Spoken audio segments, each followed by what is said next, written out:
Nightingale bye Kristin हन्ना। Chapter 26। Oregon का साहिल, वो लानती दावतनामा मुझे ताकुब कर रहा है। मैं कसम खा सकती हूँ कि उसका भी दिल धड़क रहा है।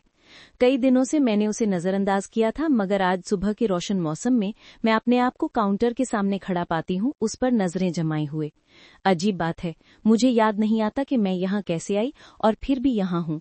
एक और औरत का हाथ बढ़ता है, ये मेरा हाथ नहीं हो सकता। वो नसें, बड़े जोड़ वाले बदसूरत हाथ जो कांपते हैं, वो नहीं। वो दूसरा औरत का हाथ है जो लिफाफा उठाती है।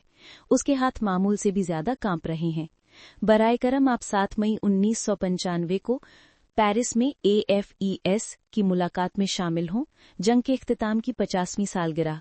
पहली बार पासोवर्स के खानदान और दोस्त एक साथ आएंगे ताकि नाइटिंगेल को इज्जत दें, जो कि जूलियट जर्विस के नाम से भी जानी जाती हैं। ईल डे फ्रांस होटल के शानदार बलस रूम में, पेरिस में। शाम 7 बजे मेरे करीब फोन की घंटी बजती है। जैसे ही मैं उसे उठाती हूँ, दावतनामा मेरे हाथ से गिरकर काउंटर पर जा गिरता है। हेलो। किसी ने फ्रांसीसी में मुझसे बात की, या शायद ये मेरी तखय्युल है। क्या ये किसी फरोख्त का फोन है? मैं उलझन में पूछती हूँ। नहीं, ये हमारी दावत के बारे में है। मैं तकरीबन फोन हैरत से गिरा देती हूँ। हमें आप तक पहुंचना बहुत मुश्किल रहा है मदाम। मैं कल रात की पासओवर्स की मुलाकात के बारे में बात करने के लिए फोन कर रहा हूँ। हम उन लोगों को मिलाने के लिए जमा हो रहे हैं जिन्होंने नाइटिंगेल के रास्ते को कामयाब बनाया। क्या आपने दावतनामा वसूल किया? हाँ, मैं जवाब देती हूँ, फोन का रिसीवर मजबूती से पकड़े हुए। जो पहला दावतनामा हमने भेजा था वो वापस आ गया, मुझे अफसोस है। बराए करम दावत के देर से पहुंचने को माफ करें, लेकिन क्या आप आएंगी? ये मैं नहीं हूं जिसे लोग देखना चाहते हैं, ये जूलियट है, और वो बहुत अरसा पहले नहीं रही। आप गलत हैं मदाम, आपको देखना बहुत से लोगों के लिए बहुत मायने रखता है। मैं फोन इतनी शिद्दत से रखती हूँ जैसे कोई कीड़ा मारता हूँ, लेकिन अचानक मेरे जहन में वापस जाने का ख्याल आता है। घर जाने का ख्याल। ये वही है जिसके बारे में मैं सोच सकती हूँ। सालों तक मैंने यादों को दूर रखा। मैंने उन्हें एक धूल भरे अटैक में छिपाया, दूर रखकर, ताकि किसी की नजर न पड़े। मैंने अपने शौहर, अपने बच्चों से, अपने आप से कहा कि फ्रांस में मेरे लिए कुछ नहीं है। मैंने सोचा कि मैं अमेरिका आकर अपनी नई जिंदगी शुरू करूंगी और जो कुछ मैंने बचने के लिए किया उसे भूल जाऊंगी। अब मैं उसे नहीं भूल पा रही हूँ। क्या मैं कोई फैसला करती हूँ, कोई जानबूझकर, सोच समझकर बेहतरीन फैसला करने वाला फैसला? नहीं। मैं अपनी ट्रैवल एजेंट को फोन करती हूँ और पेरिस के लिए एक फ्लाइट बुक कर लेती हूँ, न्यूयॉर्क के जरिए। फिर मैं एक बैग पैक करती हूँ। ये छोटा है, बस एक रोलिंग कैरी ऑन, ऐसा सूटकेस जो एक कारोबारी खातून 2 दिन के सफर के लिए लेती है। इसमें मैं कुछ नायलॉन्स, कुछ जोड़ की पंतलूने और कुछ स्वेटर्स, वो मोती की बालियां जो मेरे शौहर ने हमारी 40वीं सालगिरह पर खरीदी थीं, और कुछ दूसरी जरूरी चीजें पैक करती हूँ। मुझे नहीं पता कि मुझे क्या जरूरत होगी, और वैसे भी मैं अभी सोच नहीं पा रही। फिर मैं इंतजार करती हूँ, बेसब्री से। आखिरी लम्हे में जब मैंने टैक्सी को फोन किया तो मैं अपने बेटे को फोन करती हूँ और उसका मैसेज मशीन आ जाता है। ये कुछ खुशकिस्मती है। मुझे नहीं पता था कि मैं उसे सच बताने की हिम्मत कर पाऊंगी। हेलो जूलियन, मैं जितना हो सके उतनी चमक से कहती हूँ। मैं वीकेंड के लिए पेरिस जा रही हूँ। मेरा फ्लाइट 1:10 पर है, और जब मैं पहुंचूंगी तो तुम्हें फोन करके बताऊंगी कि मैं ठीक हूँ। लड़कियों को मेरा प्यार देना। मैं रुक जाती हूँ। जानती हूँ कि जब वो ये पैगाम सुनेगा तो उसे कैसा महसूस होगा और ये उसे कितनी तकलीफ देगा, क्योंकि मैंने उसे ये सोचने दिया है कि मैं कमजोर हूँ। ये सारे साल वो मुझे उसके पिता पर निर्भर होते हुए और उसके फैसलों पर निर्भर होते हुए देखता रहा है। वो मुझे ये कहते हुए सुना, अगर तुम्हें ये लगता है प्यारे, 1 मिलियन बार। वो मेरी जिंदगी के किनारे पर खड़े मुझे अपनी जिंदगी के मैदान को नहीं दिखाता। ये मेरी गलती है। कोई ताज्जुब नहीं कि वो मेरे एक अधूरे वर्जन को पसंद करता है। मुझे तुम्हें सच बताना चाहिए था।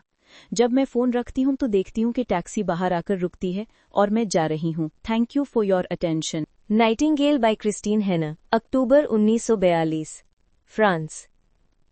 वियान ने गेटन के साथ गाड़ी के अगले हिस्से में बैठी थी और उनके पीछे लकड़ी के बेड पर ताबूत की आवाज गूंज रही थी। जंगल के अंदर रास्ता अंधेरे में ढूंढना मुश्किल था। वो मुसलसल रुककर, फिर चलकर और फिर मुड़कर चल रहे थे। कुछ वक्त बाद बारिश शुरू हो गई। पिछले 1.5 घंटे में जो एक दूसरे से उन्होंने बात की थी वो सिर्फ रास्तों की हिदायत थी। वहां, वियान ने कहा, जब 2 जंगल की आखिर तक पहुंचे, आगे एक रोशनी चमक रही थी, दरख्तों के दरमियान से रेंगती हुई, जो उन्हें एक चमकदार सफेद पसे मंजर में सियाह धारों में तब्दील कर रही थी। सरहद। रुक जाओ, गेटन ने लगाम खींचते हुए कहा। वियान अपने आप को इस बारे में सोचने से रोक न पाई जब वो आखिरी बार यहाँ आई थी। तुम कैसे पार करोगे? ये कर्फ्यू के बाद का वक्त है, उसने कहा, अपने हाथ एक दूसरे में जकड़कर उनकी कांपने को रोकने की कोशिश करते हुए। मैं लॉरेंस ओलिविये बनूंगा, एक ऐसा आदमी जो गम से मगलूब हो, अपनी अजीज बहन को दफनाने के लिए घर वापस ले जा रहा हो। अगर वो उसकी सांसें चेक करे तो सरहद पर कोई मर जाएगा, उसने आहिस्ता से कहा। वियान ने जो वो नहीं कह रहा था उसे उतनी वाज़े तौर पर सुना जितना वो अल्फाज जो उसने चुने थे। वो इतनी हैरान हुई कि उसे समझ नहीं आया कि जवाब कैसे दे। वो कह रहा था कि वो इज़ाबेल को बचाने के लिए मर जाएगा। उसने उसकी तरफ मुड़कर देखा, नजर डाली, नहीं, घूर कर देखा। दोबारा वियान ने उन ग्रे आंखों में शिकारी शिद्दत को देखा, लेकिन वहां और भी कुछ था। वो इंतजार कर रहा था, सब्र से, कि वो क्या कहेगी। किसी न किसी तरह से ये उसके लिए अहम था। मेरे वालिद अजीम जंग से वापस आकर बदल चुके थे, गुस्से में, बदतमीज। वो बहुत ज्यादा पीना शुरू कर चुके थे। जब मामा जिंदा थी तो वो मुख्तलिफ थे। उनकी मौत के बाद अब कोई दिखावा नहीं था। उन्होंने इज़ाबेल और मुझे एक अजनबी के साथ रहने के लिए भेज दिया। हम दोनों सिर्फ लड़कियां थीं और दिल टूटा हुआ था। हमारे दरमियान फर्क ये था कि मैंने इस रद्द करने को कबूल कर लिया। मैंने उसे अपनी जिंदगी से बाहर कर दिया और किसी और को ढूंढा जो मुझे मोहब्बत दे। लेकिन इज़ाबेल, वो शिकस्त तस्लीम करना नहीं जानती। उसने बरसों तक हमारे वालिद की बेपरवाही की सर्द दीवार से खुद को टकराया, बेताबी से उसकी मोहब्बत जीतने की कोशिश करती रही। तुम ये सब मुझे क्यों बता रही हो? इज़ाबेल उन टूटने वाली नहीं लगती। उसका बाहन का हिस्सा फौलाद की तरह है, लेकिन उसके अंदर एक कंडी फुलुस दिल छिपा है। उसे तकलीफ न देना, यही मैं कह रही हूँ। अगर तुम उसे नहीं चाहते, मैं चाहता हूँ। वियान ने उसका मुतालिया किया। क्या वो जानती है? मुझे उम्मीद है नहीं। वियान 1 साल पहले इस जवाब को नहीं समझ पाती। उसे ये नहीं समझ आता कि मोहब्बत का कितना स्याह पहलू हो सकता है, और इसे छुपाना कभी कभार सबसे मेहरबान काम होता है जो आप कर सकते हैं। मुझे नहीं पता कि ये मेरे लिए इतना आसान क्यों है कि मैं इसे भूल जाऊं कि मैं उसे कितना चाहती हूँ। हम लड़ते हैं और बहनें। वियान ने धीरे से सांस ली। मुझे लगता है, हालांकि मैं उसके लिए इतनी अच्छी बहन नहीं रही। तुम्हें एक और मौका मिलेगा, क्या तुम्हें यकीन है? उसकी खामोशी काफी जवाब थी। आखिरकार उसने कहा, अपना ख्याल रखना वियान। जब ये सब खत्म हो जाएगा तो उसे घर आने की जगह की जरूरत होगी। अगर ये कभी खत्म हो। हाँ। वियान गाड़ी से उतरी। उसके बूट गीले कीचड़ वाले घास में डूब गए। मुझे नहीं लगता कि वो मुझे अपने घर वापस आने के लिए महफूज जगह समझती है। तुम्हें बहादुर होना पड़ेगा, गेटन ने कहा। जब नाजी अपना आदमी ढूंढने आएंगे, तुम्हें हमारे असली नाम पता है। ये हम सब के लिए खतरा है, तुम भी शामिल हो। मैं बहादुर होंगी, उसने कहा। तुम बस मेरी बहन से कह देना कि उसे डरना शुरू करना चाहिए। मेरी कहानी अभी तक खता का पर मेरी कहानी थी। मुझे दर्द की आदत थी, मगर यहाँ ये बात फिर से एक बार हो रही थी। मुझे लोगों के दर्द में झोंक दिया गया था। गैतन मुस्कुराया और वियान ने समझा कि ये दुबला पतला तेज नक्श वाला आदमी जो भिखारी के कपड़े पहने हुए था, कैसे इज़ाबेल को अपनी मोहब्बत में मुब्तला कर चुका था। उसके चेहरे पर ऐसी मुस्कुराहट थी जो उसकी आंखों गालों में छाई हुई थी। यहाँ तक कि एक डिम्पल भी था। मैं अपने दिल को अपनी आस्तीन पर पहनता हूँ, वो मुस्कुराहट कह रही थी, और कोई भी औरत ऐसी शफाफियत से बेपरवाह नहीं रह सकती। हाँ, उसने कहा, क्योंकि अपनी बहन को कुछ भी बताना इतना आसान होता है। आग, ये हर तरफ है, उछल रही है, रक्स कर रही है। एक बड़ा आतिशदान, वो इसे सुर्ख धागों में देख सकती है जो आते जाते हैं। एक शमा उसके चेहरे को चूमती है, गहरा जलाती है। ये हर जगह है और फिर ये गायब हो जाती है। दुनिया बर्फ से ढकी हुई, सफेद, चमकदार और दरारों से भरी हुई। वो सर्दी से कांप रही है, अपने हाथों को नीला होते और टूटते हुए देख रही है। वो मिट्टी की तरह टूटकर उसके मुंजमद पैरों पर गिर जाते हैं। इज़ाबेल, परिंदों का गाना, एक बुलबुल। वो इसे एक अधूरे गाने में सुन रही है। बुलबुलें तो नुकसान की अलामत होती हैं, नहीं, वो मोहब्बत जो या तो चली जाती है या जो कभी थी ही नहीं। उसके बारे में एक नज्म है, वो सोचती है। एक ऑड, नहीं, ये परिंदा नहीं था, ये एक आदमी था, शायद आग का बादशाह। एक शहजादा जो बर्फानी जंगल में छुपकर बैठा हो। एक भेड़िया, उसने बर्फ में पांव के निशान तलाश किए। इज़ाबेल, जाग जाओ। उसने उसकी आवाज अपने तसव्वुर में सुनी। गैटन, वो हकीकत में यहाँ नहीं था। वो अकेली थी, वो हमेशा अकेली थी। और ये इतना अजीब था कि ये कुछ और नहीं बल्कि ख्वाब ही लग रहा था। वो गर्म और सर्द, दर्द और थकावट में डूबी हुई थी। उसे कुछ याद आया। एक ऊंची आवाज, वियान की आवाज, वापस मत आना, मैं यहाँ हूँ। उसने महसूस किया कि वो उसके साथ बैठा है, गद्दा उसकी ख्याली वजन के मुताबिक हिल रहा था। कुछ ठंडा और नम उसके माथे पर दबाया गया और ये इतना अच्छा महसूस हुआ कि वो लम्हा भर के लिए उससे गाफिल हो गई। फिर उसने उसके होंठों को अपने होंठों से टकराते महसूस किया और वहीं रुका रहा। उसने कुछ कहा जो वो पूरी तरह नहीं सुन सकी और फिर वो पीछे हट गया। उसने चूमने के इख्तिताम को इतनी शिद्दत से महसूस किया जितना उसने उसकी इब्तिदा को महसूस किया था। ये इतना हकीकत से करीब महसूस हुआ। वो कहना चाहती थी मुझे मत छोड़ना, लेकिन वो ऐसा ना कर सकी। फिर से नहीं। वो इतनी थक चुकी थी लोगों से मोहब्बत की भीख मांगते हुए। फिर भी वो हकीकत में यहाँ नहीं था, तो कुछ कहने का क्या फायदा था। उसने आंखें बंद की और उस आदमी से दूर हो गई जो वहां नहीं था। वियान बेक के बिस्तर पर बैठी थी। ये अजीब था कि वो इसे इस तरह सोचती थी, लेकिन ये हकीकत थी। वो उस कमरे में बैठी थी जो अब उसका बन चुका था। उम्मीद कर रही थी कि ये हमेशा के लिए उसका नहीं रहेगा। उसके हाथ में उसके खानदान की एक छोटी सी तस्वीर थी। तुम हिल्डा को पसंद करोगी? ये लो, तुम्हारे लिए ये स्टूडल भेजा है मदाम, तुम जैसे इंसान के साथ वक्त गुजारने के लिए। वियान ने गहरी सांस ली। वो उसके लिए दोबारा नहीं रोई। उसने इनकार किया, लेकिन खुदा की कसम वो अपने लिए रोना चाहती थी। जो कुछ उसने किया था, जो कुछ वो बन चुकी थी। वो उस आदमी के लिए रोना चाहती थी जिसे उसने मारा था, और उस बहन के लिए जो जिंदा न रह सके। बेक को मारना इज़ाबेल को बचाने के लिए आसान इंतखाब था। तो फिर वियान ने इज़ाबेल के साथ इतनी जल्दी धोखा क्यों किया था? तुम यहाँ खुशामदीद नहीं हो, वो कैसे कह सकती थी अपनी बहन से? क्या ये वो आखिरी अल्फाज नहीं हो सकते थे जो उनके दरमियान कभी कहे गए हों? जब वो बैठी थी, इस तस्वीर को घूर रही थी, मेरे खानदान को बता देना। वो दरवाजे पर दस्तक की मुंतजिर थी। बेक के कत्ल के 42 घंटे हो चुके थे। नाजी अभी किसी भी लम्हे आ सकते थे। ये सवाल नहीं था कि कब, बल्कि ये था कि कब वो उसके दरवाजे पर दस्तक देंगे और अंदर आ जाएंगे।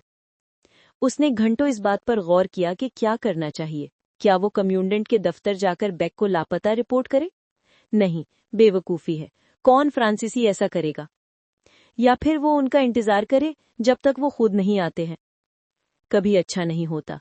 या फिर वो भागने की कोशिश करे। ये सब उसे सारा और चांदनी रात की याद दिलाता, जो हमेशा उसे एक बच्चे के चेहरे पर खून के धब्बों के बारे में सोचने पर मजबूर कर देता और उसे फिर से इब्तिदा की तरफ ले आता। ममा, सोफी ने कहा, खुले दरवाजे के सामने खड़ी। बच्चा उसके कूल्हे पर था। तुम्हें कुछ खाना चाहिए? सोफी बोली। वो ज्यादा लंबी हो गई थी, तकरीबन वियान के कद के बराबर। ये कब हुआ? और वो पतली हो गई थी। वियान को याद आया जब उसकी बेटी के गाल सेब की तरह भरे हुए थे और आंखों में शरारत की चमक थी। अब वो इन सभी की तरह थी, पतली और उम्र से ज्यादा बूढ़ी। वो अभी जल्दी आएंगे, वियान ने कहा। उसने पिछले 2 दिनों में इतनी बार ये कहा था कि उसके अल्फाज किसी को हैरान नहीं कर सकते थे। तुम्हें याद है क्या करना है? सोफी ने संजीदगी से सर हिलाया। उसे इस बात की अहमियत का पता था, चाहे वो ना जानती हो कि कैप्टन का क्या हुआ। दिलचस्प बात यह है कि उसने कभी पूछा नहीं। वियान ने कहा, अगर वो मुझे ले जाएं? वो नहीं जाएंगे, सोफी ने कहा। और अगर वो आ जाएं? वियान ने कहा, हम 3 दिन तुम्हारी वापसी का इंतजार करेंगे और फिर हम मादर मैरी तेरेस के पास जाएंगे, जो खानखा में है। किसी ने दरवाजे पर दस्तक दी। वियान इतनी तेजी से उठी कि वो दाईं तरफ लुढ़क गई और उसका कूल्हा मेज के कोने से टकरा गया, जिससे तस्वीर गिर गई। उस पर लगा शीशा टूट गया। ऊपर जाओ सोफी, फौरन। सूफी की आंखें फैल गईं, लेकिन वो जानती थी कि खामोश रहना बेहतर है। उसने बच्चे को अपनी बाहों में मजीद मजबूती से पकड़ा और ऊपर दौड़ गई। जब वियान ने बेडरूम का दरवाजा बंद होते सुना, उसने अपनी पुरानी स्कर्ट को सीधा किया। वो एहतियात से एक सुरमई ऊन के कार्डिगन और अक्सर मरम्मतशुदा स्याह स्कर्ट में मलबूस थी। एक बाइज्जत नजर। इसके बालों को घुमाया गया था और नरमी से इसके पतले चेहरे में लहरें बनाई गई थीं। दस्तक दोबारा आई। उसने खुद को एक गहरी सुकून बख्श सांस लेने की इजाजत दी जब वो कमरे में चलकर दरवाजे तक पहुंची। इसकी सांसें तकरीबन मुस्तहकम थीं जब उसने दरवाजा खोला। 2 जर्मन शुट्स्टैफल SS सिपाही वहां खड़े थे। उनके पास बंदूकें थीं। उनमें से छोटे ने वियान को धकेलते हुए उसके रास्ते से गुजरकर घर में दाखिल हो गया। वो कमरे से कमरे में चला गया। सामान को एक तरफ धकेलकर जो कुछ भी बाकी था उसे नीचे गिरा दिया। बेक के कमरे में वो रुका और पीछे मुड़ा। ये हॉपमैन बेक का कमरा है? वियान ने सर हिलाया। लंबा सिपाही वियान के करीब आया। उसकी नजर ऊपर से उस पर पड़ी। उसका माथा चमकदार मिलिट्री कैप से ढका हुआ था। वो कहाँ है? मुझे कैसे पता हो सकता है? ऊपर कौन है? सिपाही ने सवाल किया। मुझे कुछ सुनाई दे रहा है। ये वो पहली बार था जब उससे आरी के बारे में पूछा गया था। मेरे बच्चे। झूठ उसकी आवाज में फंस गया और बहुत नर्म अंदाज में निकला। उसने गले को साफ किया और दोबारा कहा, आप ऊपर जा सकते हैं, लेकिन प्लीज बच्चे को ना जगाएं। वो फ्लू से बीमार है, या शायद टीबी। ये आखिरी बात उसने इसलिए कही क्योंकि वो जानती थी कि नाजियों को बीमारी का खौफ था। उसने अपनी बैग को नीचे से पकड़ा और उसे सीने से लगा लिया जैसे ये कुछ तहफ्फुज़ फराहम कर रहा हो। उसने दूसरे जर्मन को इशारा किया जो एतमाद से सीढ़ियां चढ़ने लगा। उसने ऊपर से उसकी आवाज सुनी। छत क्रीच की आवाज के साथ चली। कुछ लम्हों बाद वो नीचे वापस आया और जर्मन में कुछ कहा। हमारे साथ आओ, लंबे वाले ने कहा। मुझे यकीन है कि आपके पास छुपाने के लिए कुछ नहीं है। उसने वियान का बाजू पकड़ा और उसे ब्लैक सिट्रोन की गाड़ी की तरफ घसीट कर ले आया जो गेट के करीब खड़ी थी। उसने उसे पिछले सीट में धकेल दिया और दरवाजा बंद कर दिया। वियान के पास अपनी सूरत हाल पर गौर करने के लिए 5 मिनट थे। फिर वो दोबारा रुकने के बाद वो संगी सीढ़ियों पर चढ़ते हुए टाउन हॉल की तरफ खींची गई। चौक में अर्द गिर्द लोगों का हजूम था, सिपाही और मकामी लोग। जैसे ही सिट्रोन आई, गांव वाले तेजी से मुंतशिर हो गए। ये वियान मोरियाक है, वियान ने एक औरत की आवाज सुनी। नाजी का उसके ऊपर बाजू का गिरफ्त मजबूत था, लेकिन उसने कुछ नहीं कहा जब वो उसे घसीटते हुए टाउन हॉल में ले जा रहा था और एक तंग सीढ़ियों से नीचे ले गया। वहां उसने उसे खुले दरवाजे से धकेल दिया और दरवाजा बंद कर दिया। उसकी आंखों को डार्क अंधेरे में एडजस्ट होने में कुछ लम्हे लगे। वो एक छोटे खिड़कियों से महरूम कमरे में थी जिसकी दीवारें पत्थर की थीं और फर्श पर लकड़ी थी। कमरे के बीच में एक मेज रखी थी जिस पर एक सादा सियाह लैंप था जो लकड़ी पर एक मखरूती रोशनी डाल रहा था। मेज के पीछे और उसके सामने सीधी पुश्त वाली लकड़ी की कुर्सियां रखी थीं। उसने दरवाजे के पीछे खुलने की आवाज सुनी, फिर वो बंद हो गया। कदमों की आवाज आई। वो जानती थी कि कोई उसके पीछे आ रहा है। वो उसकी सांस की बदबू महसूस कर सकती थी, सॉसेज और सिगरेट की, और पसीने की मूस की खुशबू। मदाम, उसने इसके कान के करीब कहा, जिस पर वो डर गई। हाथ उसके कमर के गिर्द लिपट गए, सख्ती से दबाते हुए। क्या आपके पास कोई हथियार है? उसने कहा। उसकी खौफनाक फ्रांसीसी लहजे में लफ्जों से सिबिलेंस निकली।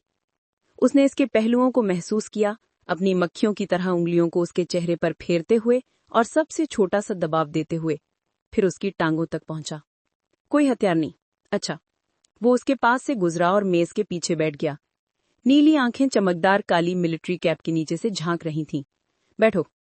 उसने जो कहा था वो किया और अपने हाथों को अपनी गोद में जोड़ लिया। मैं स्टम्बिन फायर वॉन रिचर हूं। क्या आप मदाम बोयान मुरियाक हैं? उसने सर हिलाया। आप जानती हैं कि आप यहाँ क्यों हैं? उसने अपनी जेब से सिगरेट निकाली और उसे एक मच्छी से रोशन किया जो साए में चमक रही थी। नहीं, उसने कहा। उसकी आवाज गैर मुस्तहकम थी। उसके हाथ थोड़े से कांप रहे थे। हाउपमैन बैग गायब है। गायब? क्या आपको यकीन है? आखिरी बार आपने उसे कब देखा था मदाम? उसने पेशानी पर शिकन डाली। मैं उसकी हरकतों पर कभी नजर नहीं रखती, लेकिन अगर दबाव डाला जाए तो वो कहेगा 2 रात पहले वो बहुत परेशान थे। परेशान? कैसे? वो ये गिरा हुआ हवाई जहाज था। वो बहुत नाखुश था कि उसे अभी तक नहीं ढूंढा गया। हेयर कैप्टन को यकीन था कि कोई उसे छुपाए हुए है। कोई? वियान ने खुद को उससे नजर हटाने पर मजबूर किया। ना ही उसने अपने पांव की उंगलियों को फर्श पर बेचैन होकर मारा। उस खारिश को खरांचने की कोशिश की जो उसकी गर्दन पर आहिस्ता से चल रही थी। उसने सारा दिन हवाई जहाज को ढूंढा। जब वो घर वापस आए तो वो परेशान थे। यही वो लफ्ज है जो मैं इस्तेमाल कर सकती हूँ। उन्होंने ब्रांडी की एक पूरी बोतल पी और मेरे घर में गुस्से में आकर कुछ चीजें तोड़ दी, और फिर वो रुक गई। उसने अपने चेहरे की शिकन को गहरा होने दिया। और फिर? मुझे यकीन है उसका कोई मतलब नहीं है। उसने अपने हाथ को इतनी शिद्दत से मेज पर मारा कि रोशनी लरस गई। क्या? हेयर कैप्टन अचानक बोले। मुझे पता है कि वो कहाँ छुप रहा है, और अपनी तरफी हथियार को पकड़कर मेरे घर से बाहर निकल गई। दरवाजा पीछे से बंद कर दिया। मैंने उन्हें अपनी मोटरसाइकिल पर सवार होते देखा और वो सड़क पर गैर महफूज रफ्तार से चला गया, और फिर कुछ नहीं। वो कभी वापस नहीं आया। मैंने समझा था कि वो कमांडेंट टर्म में व्यस्त होगा। जैसा कि मैंने कहा, उसकी आना जाना मेरा मसला नहीं है। मर्द ने अपनी सिगरेट पर लंबी कश ली। उसका सिरा हिला हुआ था और फिर आहिस्ता आहिस्ता स्याह हो गया। राख मेज पर गिरने लगी। वो धुएं की एक पर्दे के पीछे से उसकी तरफ देख रहा था। एक मर्द ऐसी खूबसूरत औरत को छोड़ना नहीं चाहेगा। वियान ने हरकत नहीं की। खैर, उसने आखिरकार कहा। सिगरेट का बट फर्श पर फेंक दिया। वो अचानक खड़ा हो गया और अभी तक जलते हुए सिगरेट पर अपने जूते की एड़ी से जोर से दबाया। मुझे शक है कि नौजवान हाउप्टमैन इतने माहिर नहीं थे जितने उन्हें होना चाहिए था। वेयरमार्क्ड, उसने कहा अपना सर हिलाकर। अक्सर ये मायूस कुन होते हैं, मुनज्जम तो हैं लेकिन पुरजोश नहीं। वो मेज से निकलकर वियान के करीब आया। जब वो करीब आया, वियान ने खड़ा होकर अदबन जवाब दिया, हाफ्टमैन की बदकिस्मती मेरी किस्मत है। ओह! उसकी नजर वियान के गर्दन से नीचे उसके सीने की सफेद जिल्द तक गई। मुझे एक नया मकाम दरकार है। होटल बेल्यूव्यू नाकिस है। मुझे यकीन है कि आपका घर इस काम के लिए बेहतरीन होगा। जब वियान टाउन हॉल से बाहर निकली तो वो ऐसी औरत की तरह महसूस कर रही थी जो अभी साहिल पर आई हो। वो अपने कदमों पर ठीक से खड़ी नहीं हो पा रही थी और हल्की सी कपकपाहट थी। उसके हाथ नम थे और पेशानी में खारिश महसूस हो रही थी। चौक में हर तरफ सिपाही थे। इन दिनों एसएस के स्याह यूनिफॉर्म ज्यादा नजर आ रहे थे। उसने किसी की आवाज सुनी, रुक जाओ, और उसने मुड़कर देखा। दो औरतें जो फटे हुए कोट पहने हुए थीं और उनकी छातियों पर पीले रंग के सितारे लगे हुए थे। एक सिपाही ने उन्हें घुटने टेकने के लिए धकेल दिया। सिपाही ने दोनों में से एक को पकड़ा और उसे खड़ा कर दिया, जबकि बड़ी औरत चिल्ला रही थी। ये मैडम फोर्नियर थी, कसाब की बीवी। उसका बेटा गिल्स बोला, तुम मेरी माँ को नहीं ले जा सकते, और दो फ्रांसीसी पुलिस वालों की तरफ बढ़ने लगा जो करीब थे। एक जेंटलमैन ने गिल्स को पकड़ा और उसको इतनी सख्ती से खींचा कि वो रुक गया। बेवकूफ मत बनो। वियान ने कुछ नहीं सोचा। उसने अपने साबिक तालिब इल्म को मुश्किल में देखा और वो उसके पास गई। वो सिर्फ एक लड़का था, खुदा की कसम, सूफी की उम्र का। वियान उसकी उस्ताद थी जब वो पढ़ना भी नहीं जानता था। तुम क्या कर रहे हो? उसने उससे पूछा, मगर एक लम्हे देर से ये एहसास हुआ कि उसे अपने लहजे को नर्म करना चाहिए था। पुलिस वाला उसकी तरफ मुड़ा। पॉल, वो पिछली बार से भी ज्यादा मोटा था जब उसने उसे आखिरी बार दिखा था। उसका चेहरा इस हद तक फूल गया था कि उसकी आंखें छोटी और सुई की तरह पत्ती हो गई थी। इसमें मत पड़ो मैडम, पॉल ने कहा। मैडम मोरियक, गिल्स ने पुकारा, वो मेरी माँ को ट्रेन में ले जा रहे हैं, मैं उनके साथ जाना चाहता हूँ। वियान ने गिल्स की माँ मैडम फोर्नियर को देखा, जो कसाब की बीवी थी, और उसकी आंखों में शिकस्त देखी। मेरे साथ आओ गिल्स, वियान ने बिना ज्यादा सोचे कहा। शुक्रिया, उसने सरगोशी की। पॉल ने गिल्स को फिर से खींचकर करीब कर लिया। बस हुआ, लड़का हंगामा कर रहा है, वो हमारे साथ जाएगा। नहीं, वियान ने कहा। पॉल, बराहे करम, हम सब फ्रांसीसी हैं। वो उम्मीद कर रही थी कि उसके नाम का इस्तेमाल उसे याद दिलाएगा कि इससे पहले वो सभी एक कम्युनिटी थे। उसने उसकी बेटियों को पढ़ाया था। लड़का एक फ्रांसीसी शहरी है, वो यहाँ पैदा हुआ था। हमें फर्क नहीं पड़ता कि वो कहाँ पैदा हुआ था मैडम, वो मेरी लिस्ट में है, वो जाएगा। उसकी आंखें सुकड़ गईं। क्या तुम शिकायत दर्ज कराना चाहती हो? मैडम फोर्नी अब रो रही थीं, अपने बेटी का हाथ पकड़े हुए। दूसरे पुलिस वाले ने अपनी सीटी बजाई और गिल्स को अपने बंदूक की नली से धकेलते हुए आगे बढ़ा दिया। गिल्स और उसकी माँ दूसरे लोगों के ग्रोह में लड़खड़ाते हुए ट्रेन स्टेशन की तरफ धकेल दिए गए। हमें फर्क नहीं पड़ता कि वो कहाँ पैदा हुआ था मैडम। बेक दरुस्त था। फ्रांसीसी होने से अब आरी को प्रोटेक्शन नहीं मिलेगी। वियान ने अपना बैग अपने बाजू के नीचे मजबूती से पकड़ लिया और घर की तरफ चल पड़ी। जैसे हमेशा होता था, सड़क कीचड़ में तब्दील हो चुकी थी और उसने घर के दरवाजे तक पहुंचते पहुंचते उसके जूते खराब कर दिए। दोनों बच्चे रिहायशी कमरे में इंतजार कर रहे थे। उसके कंधों से सुकून का सांस निकला। उसने थका हारा सा मुस्कुराकर बैग रखा। तुम ठीक हो? सोफी ने कहा। आरिफ फौरन उसकी तरफ बढ़ा, मुस्कुराते हुए अपने बाजू खोलकर गले मिलने के लिए आया और बोला, ममान, एक मुस्कुराहट के साथ जो ये साबित करती थी कि वो इनके नए खेल के कवायद को समझ चुका था। वियान ने 3 साल के बच्चे को अपने बाजू में खींचकर मजबूती से गले लगा लिया। सोफी से कहा, मुझे पूछगछ की गई और फिर छोड़ दिया गया। ये अच्छी खबर है। और बुरी खबर? वियान ने अपनी बेटी की तरफ हारे हुए अंदाज में देखा। सोफी एक ऐसी दुनिया में परवरिश पा रही थी जहां उसकी क्लास के लड़कों को बंदूक की नोक पर ट्रेन की बोगियों में बैलों की तरह डाला जा रहा था और शायद फिर कभी न देखा जाए। एक और जर्मन यहाँ ठहरने आ रहा है। क्या वो हेयर कैप्टन बेक की तरह होगा?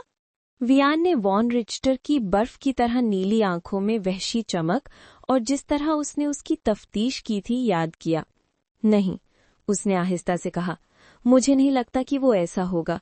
तुम उससे बात नहीं करोगी जब तक कि तुम्हें जरूरी ना हो। उसकी तरफ मत देखना, बस जितना मुमकिन हो अनदेखी रहना।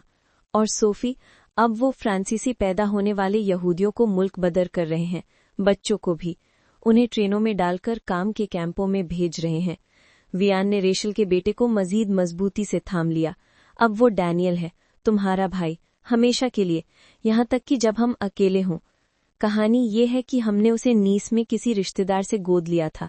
हमें कभी कोई गलती नहीं करनी, वरना वो उसे और हमें ले जाएंगे। तुम समझ रही हो, मैं नहीं चाहती कि कोई भी उसके कागजात पर नजर डाले।